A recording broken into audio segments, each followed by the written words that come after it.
que nous restons debout, nous allons lire rapidement l'un des versets parmi tant d'autres que nous avons lus depuis 2 semaines déjà. Nous lisons Genèse 1 au verset 28. Genèse 1, verset 28. Genèse 1, le verset 28. Vous y êtes? Vous y êtes? Nous lisons au nom de Jésus.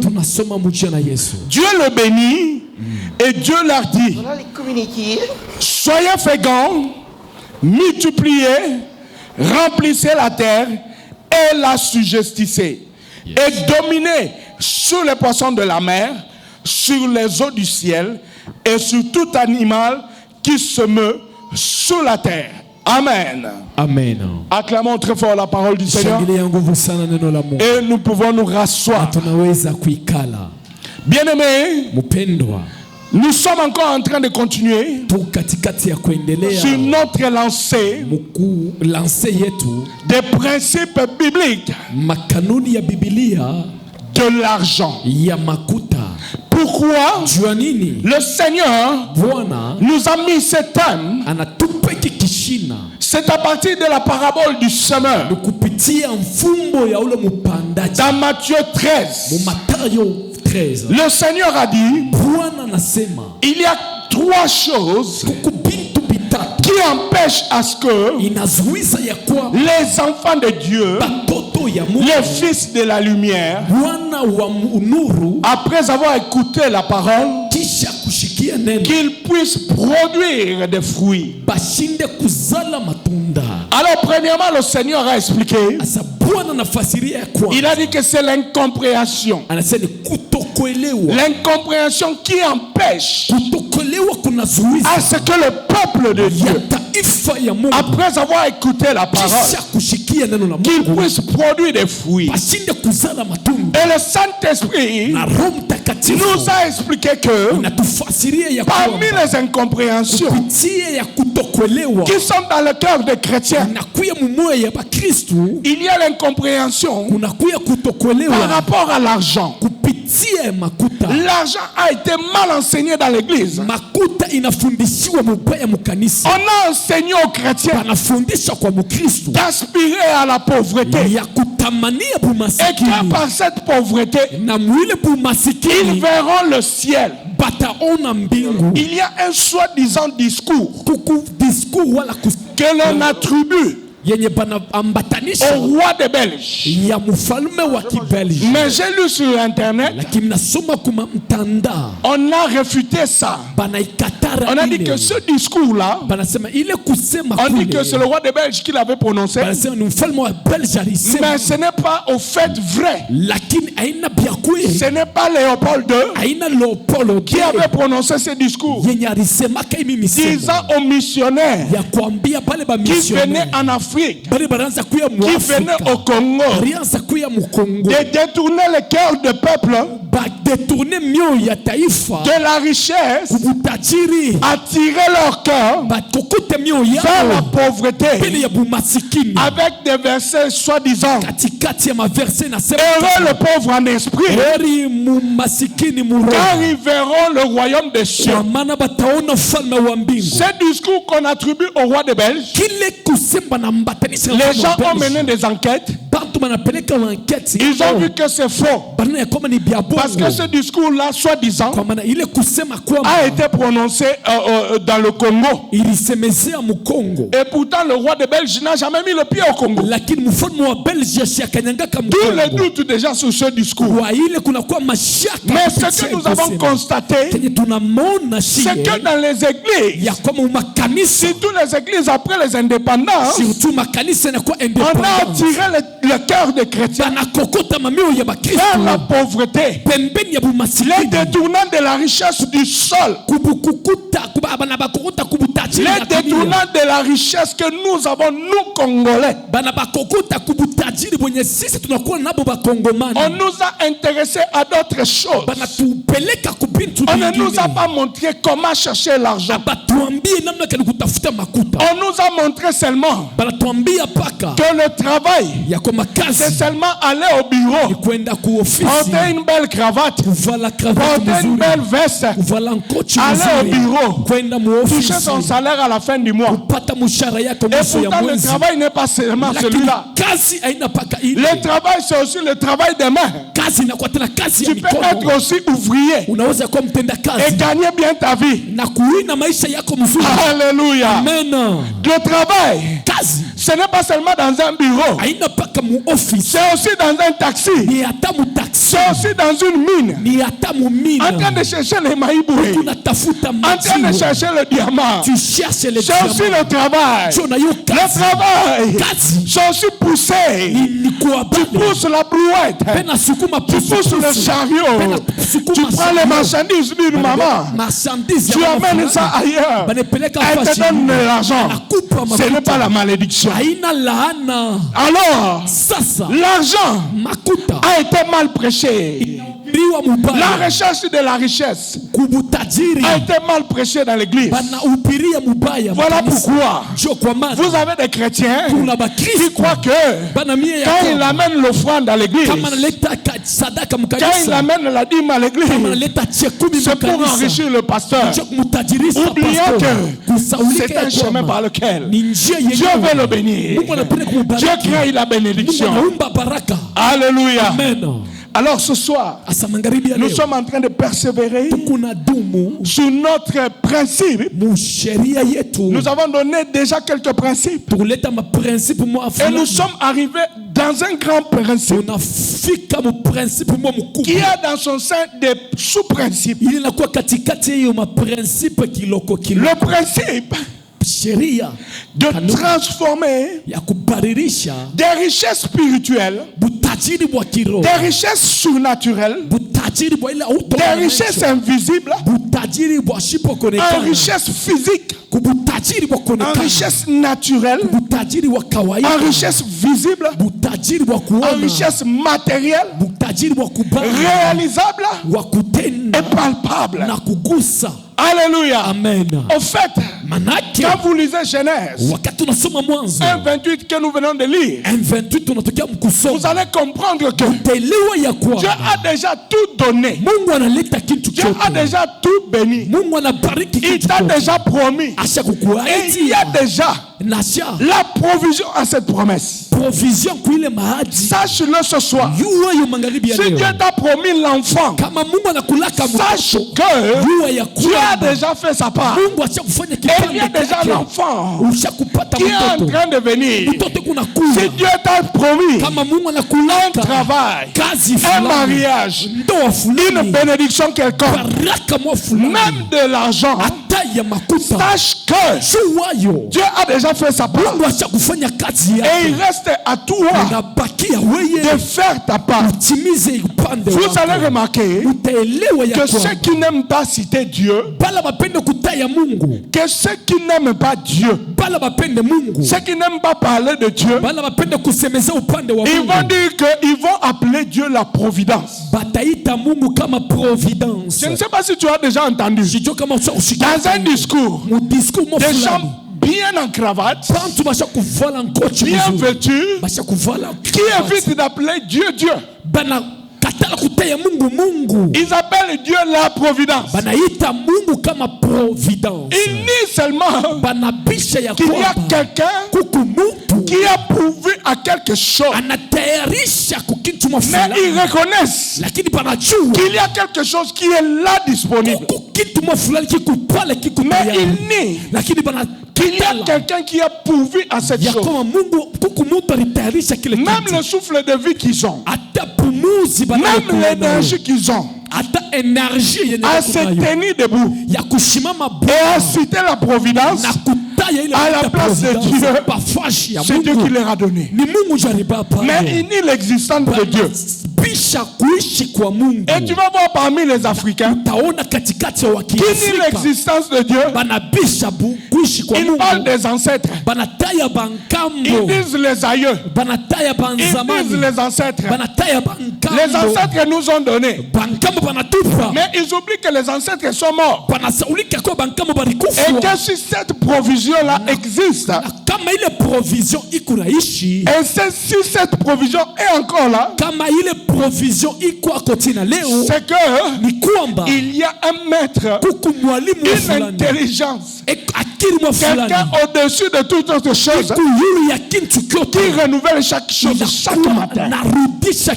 Comme le dit la Bible, les Kambos ne peuvent pas faire ça. Les Kambos, ils sont déjà morts. Les ancêtres, chaque fois. Alors je t'interpelle ce soir que même les païens, ils savent qu'il y a quelque chose de disponible. C'est disponible dans le spirituel.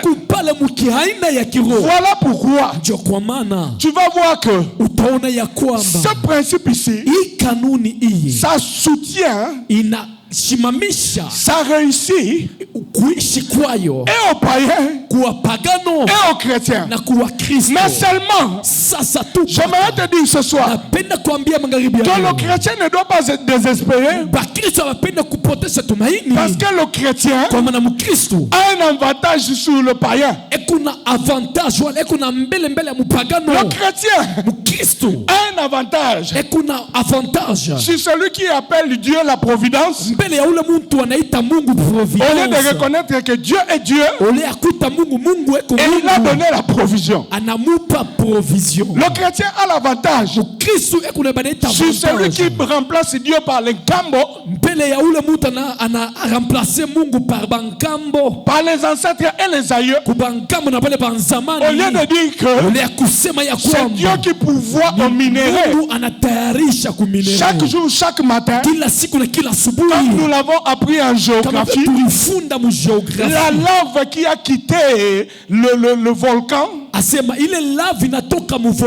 qui est entrée sous terre, après quelques années, elle va devenir une pierre précieuse. Alléluia.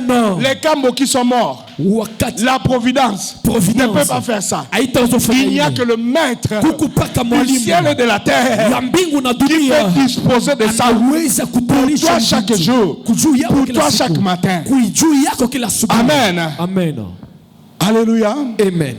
Alors, quel est l'avantage que le chrétien a sur les païens? Nous avons dit, nous avons cité quelque chose, quelques principes qui font à ce que la richesse qui est spirituelle, qui est surnaturelle, soit transformée en richesse physique et palpable. Nous avons parlé de la prière et de la méditation. Nous avons parlé de la recherche et de la formation. Nous avons parlé du travail. Nous avons parlé du don. Et nous ajoutons encore le service, surtout le service à Dieu. Le temps me manque ce soir de les développer. Mais je vais aller rapidement montrer quels sont les avantages que le chrétien a sur le païen, que le chrétien a sur le profane, que celui qui croit en Dieu, l'avantage qu'il a sur celui qui ne croit pas en Dieu. Le premier avantage, il y en a beaucoup, mais parmi tant d'autres avantages, c'est que Dieu intervient pour le chrétien. C'est-à-dire quand nous cherchons l'argent, quand nous travaillons, nous nous réveillons tôt le matin, nous partons chercher chercher l'argent. Nous partons chercher le pain quotidien. Quand nous allons même dans les universités pour nous former, ce n'est pas par notre force. C'est qu'il y a une force. Il y a quelqu'un qui nous accompagne et qui nous facilite les choses. Est-ce que tu es avec moi? Écoute ce que le psaume 127 dit. Écoute le psaume 127. Depuis le premier jour que j'ai lu ce psaume, j'ai dit je ne veux plus m'inquiéter de rien. Écoute ce que le psaume dit. Cantique des degrés de Salomon. Si l'Éternel ne bâtit la maison, ceux qui la bâtissent travaillent en vain. Si l'Éternel ne garde la ville, celui qui la garde veille en vain. Écoute là où ça devient très intéressant. En vain, vous levez-vous le matin, vous couchez-vous tard le soir, et mangez-vous le pain de douleur. Il en donne autant à ses bien-aimés pendant leur sommeil. Non, moi à ta place, je vais acclamer le Seigneur. Hey! Yes. Donc, pendant que tu dors là, le Seigneur prépare le chemin pour toi. Pendant que tu dors là, pendant que tu es en train de ronfler, le Seigneur ne sommeille pas. La Bible dit il ne sommeille ni ne dort. Il est en train de préparer pour toi le chemin de façon à ce que tu ne rates pas ton opportunité, que tu ne rates pas ton argent, que tu ne rates pas ta provision. Même si quelqu'un l'appelle Providence, moi je vais l'appeler Emmanuel. Dieu est parmi nous. Dieu est avec moi. Il ne va pas me laisser seul. Il ne va pas m'abandonner dans la recherche de l'argent. Oh. Même si mon boss me fait ça, même s'il me fait monter les escaliers, il me fait descendre. Non, l'Éternel me donne autant, moi qui l'aime. Alléluia. Amen. Voilà l'avantage. Le premier avantage que le chrétien a sur le païen, il n'agit pas seul. Il ne fait pas seul. Écoute encore. Le chrétien a l'avantage encore sur le païen. Parce que le chrétien a la certitude de la victoire. Le chrétien, malgré les difficultés, malgré les souffrances, si tu crois en Christ, si tu combats même dans la pauvreté, même contre la pauvreté, même contre les esprits géants de votre famille, sache-le, si tu crois en Jésus-Christ, si tu es héritier et co-héritier avec Christ, c'est que tu combats dans la victoire. C'est que tu combats dans la victoire. La victoire est sûre et certaine. Alléluia. Amen. Écoute ce que la parole dit. Dans Josué 1, 8 à 9. La Bible dit ceci. Quand ce livre de la loi ne s'éloigne pas de ta bouche, médite-le jour et nuit pour agir fidèlement selon tout ce qui est écrit, car c'est alors que tu auras du succès dans tes entreprises. C'est alors que tu réussiras. Amen. Donc, souvent nous les chrétiens, nous nous évertuons à prier. Mais nous oublions souvent que la prière sans la parole ne mène pas à la réussite. Yes, Il faut la parole. Il faut connaître tes droits. Il faut connaître ton héritage. De façon à ce que quand tu pries, en fait, tu ne pries pas par rapport à toi. Tu pries par rapport à la parole. Tu dis à Dieu.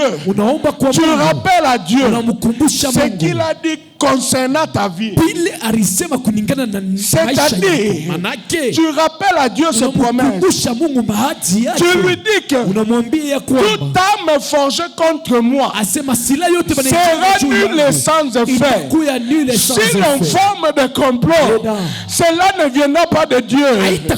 Car il ordonnera à ses anges de me garder de façon à ce que mon pied ne puisse pas ôter contre une pierre.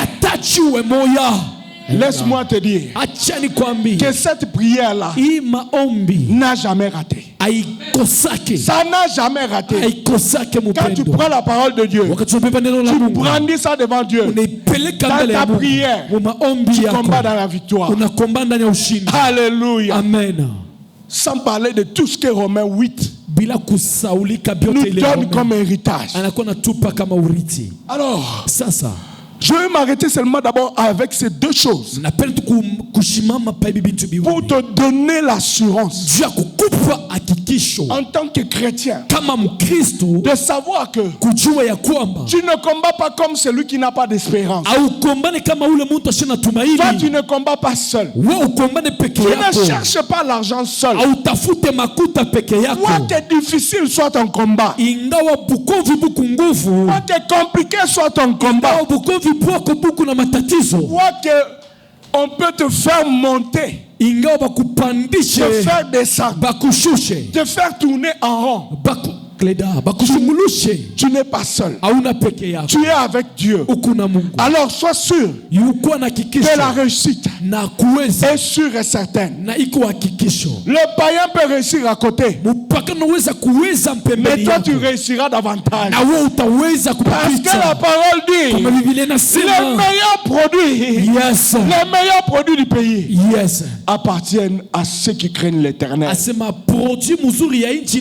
Amen. Amen. Ah, n'hésite pas d'acclamer. N'hésite pas d'acclamer. Tu sais que, pour terminer, tu sais que quand Pharaon chassait les enfants d'Israël après avoir subi la main de l'Éternel, après avoir subi la punition de l'Éternel, est-ce que tu sais que c'est Pharaon lui-même qui a dit aux Juifs, il a dit aux enfants de Dieu, allez prendre les meilleurs produits du pays. C'est lui-même Pharaon. Ce n'est pas une autre personne. Tellement il a subi la main de Dieu. Il a accepté, il a dit non. Ça c'est le doigt de l'Éternel. Ça ce n'est pas le Dieu de l'Égypte. Moi je suis Dieu en Égypte. Mais je ne peux pas faire ce que Dieu a fait. Je ne peux pas frapper tous les premiers-nés. Quitte l'enfant du Pharaon jusqu'aux animaux. Hey! Il a dit, venez, pardon. Bonjour. Or ya mwasi nanga bozwa. Bijou ya mwasi nanga bozwa. Robe ya soie ya mwasi nanga bozwa. Et c'est comme ça que les enfants d'Israël, ils sont sortis avec une grande richesse. Non, laisse-moi continuer. C'est pour cela, il ne faut jamais fuir les prières de délivrance. En fait, tu sais, la délivrance peut être par la parole de Dieu. Quand tu lis la parole de Dieu, tu seras délivré. Mais si tu vois que le malheur persiste dans ta vie, viens demander une prière de délivrance. Parce que pendant cette prière de délivrance, Satan et ses acolytes et les démons, quelle que soit leur taille, leur géantesque. Si ça se dit en français, quel que soit leur état de géant, ils sont frappés par la prière. Ils te disent pardon. Pardon. Ça c'est le doigt de l'Éternel.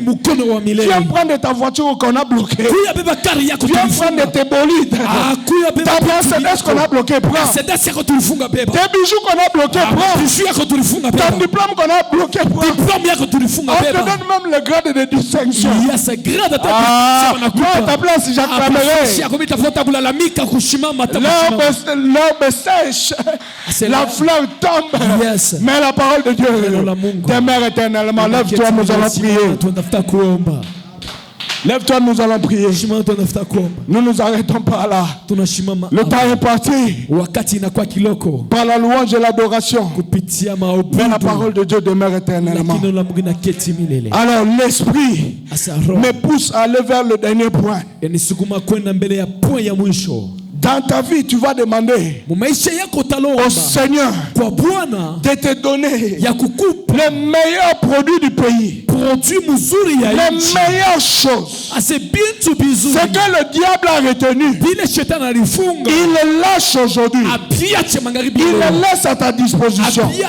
Commence à prier avec moi. Commence à prier avec moi. Commence à prier. Demande les meilleures choses. Demande les meilleures choses. Les bonnes choses que les meilleures choses. Les meilleures choses. Toutes les bonnes choses que les parce que c'est pour toi. Parce que c'est pour toi. Ne sois pas dans la médiocrité. Ne sois pas de Jésus. Amen. Amen. Acclamons très fort le Seigneur. Est-ce que tu peux acclamer? Nous pouvons nous rasseoir. Oui, pendant que nous préparons nos offrandes. Vraiment pas pour la biso. C'était que témoignage nanga eza moulaï mais nako loba ba place moko eza vraiment important. C'était depuis 2016, j'étais au combat spirituel et après un moment je me suis croisé avec un homme, il était un homme d'affaires. Avec nakati a business. Mais comme j'ai resté au ministère, j'ai resté à l'église. Et un jour, c'était la nuit après la veille, le monsieur est venu vers moi. Il m'a dit, mon petit, j'ai un sérieux problème. D'habitude, nous sommes à marchandises, nous sommes à Monakin, et nous sommes à côté de Lubumbashi. Mais ça fait déjà un bout de temps, il y a un conteneur, où il y a un bateau, et il y a un ceux qui parmi les conteneurs, alors on doit prier. 3 jours, 4 jours, 1 semaine après, il revient pour me dire non, voilà, le conteneur est commis, mais on a remarqué que parmi les conteneurs, en taille, on a un problème. Et puis, les marchandises, ils ont un conteneur, à taille, on a un parce qu'il y a un écran, un groupe. Et c'est comme ça que nous sommes restés en contact avec le Messie en question. Malgré il est âgé, nous sommes restés en contact. S'il a un problème, des fois je l'appelle, on prie. Et un jour, j'avais eu un combat sérieux parce que là où j'ai resté, la plupart des gens cherchaient un peu des relations avec lui, mais Babando Zouangote. Mais le coup Babando, mon en contact, ils ont commencé à créer des problèmes, et arrivé même, j'ai été empoisonné. C'était tellement bizarre. Et à partir de là, je vais quitter les combats spirituels.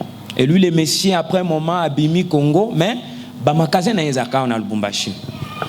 il est parti en France. Après un certain moment, on était toujours avec lui. Lorsque j'ai un problème, c'est un homme qui m'a toujours aidé. Quand j'ai un problème, tu l'appelles comme ça, il te fait des transferts sans problème. Et des fois même, tu peux voir à chaque fin du mois, il peut vous appeler, non voilà, je t'envoie, je fais, prends ça. Mais bizarrement, juste, on peut dire, bon, je peux dire soi-disant un homme de Dieu, parce qu'un vrai serviteur de Dieu ne peut jamais empêcher. Si c'est un pasteur, un homme de Dieu, on était bien avec lui. Il a pris les numéros, il a appelé le Messie en question. Non, tu vois l'argent que tu envoies, le frère Gédéon, il a parlé trop de choses. Des fois, frère Gédéon, il te dit, il n'a rien, mais ici, il a beaucoup de moyens. Bon, trop de choses. Et un moment, le Messie, quand je parlais avec lui au téléphone, il me disait toujours non, tu dois faire attention. Tu vois tel pasteur, faites attention. Mais je ne savais pas pourquoi. Après, c'est passé un truc, peut-être il y a Nazo Kendembangu, là c'est quand je suis au ministère. On a parlé avec lui au téléphone, il m'a dit, je souhaite que, ok, tu pries, mais Dieu m'a dit de faire un peu quelque chose pour toi. Je vais payer les habits. En son baba veste, je vais envoyer ces habits-là au créer ta boutique d'habillement avec des chaussures. C'est comme ça, on a bien parlé. Mais après, si c'est de moi, pour communiquer avec le monsieur en question, c'était tout un problème. Mais ce n'était pas que je manquais l'argent, je pouvais trouver un $50, mais voir un peu avec des charges, les $50 là, ça ne pouvait pas m'aider. Il faut faire des dépenses de ses côtés. Bon, c'était un peu bizarre. Il s'est passé que, aujourd'hui, Dieu m'a fait grâce. Je n'avais pas même ça dans la tête. Le Seigneur m'avait dit non, tu dois faire appel à papa. Il faut que Ayananda kunayo abonde la ponayo. Je parlais avec papa, je lui ai dit non. Le Seigneur m'a dit que tu puisses arriver à la maison. Je prie un peu pour moi. Il m'a dit ça va, il m'a donné un programme. Mais de mon côté, je n'étais pas prêt dans une autre façon. C'est-à-dire, je n'étais pas prêt. Parce que vous savez, pour recevoir un homme de Dieu, il faut être comme Abraham. Il faut être comme Abraham. Tu ne peux pas recevoir un homme de Dieu comme si, en tout cas, et je me préparais en esprit. Mais c'était un peu bizarre, compliqué. Une fois, le monsieur m'appelle, il me dit, je te fais les transferts, parce qu'il y a Azanar ici. Il me dit, je te fais les transferts, j'ai besoin de vous envoyer l'argent. Mais avec des problèmes où ils ont un pays, je vais parler à un ami, il va vous faire les transferts plutôt. Il a parlé avec le monsieur, et du coup, le monsieur me fait le transfert, mais Nathalie n'a réussi, il y a Mbongo, Batindi na Kombo Moussous.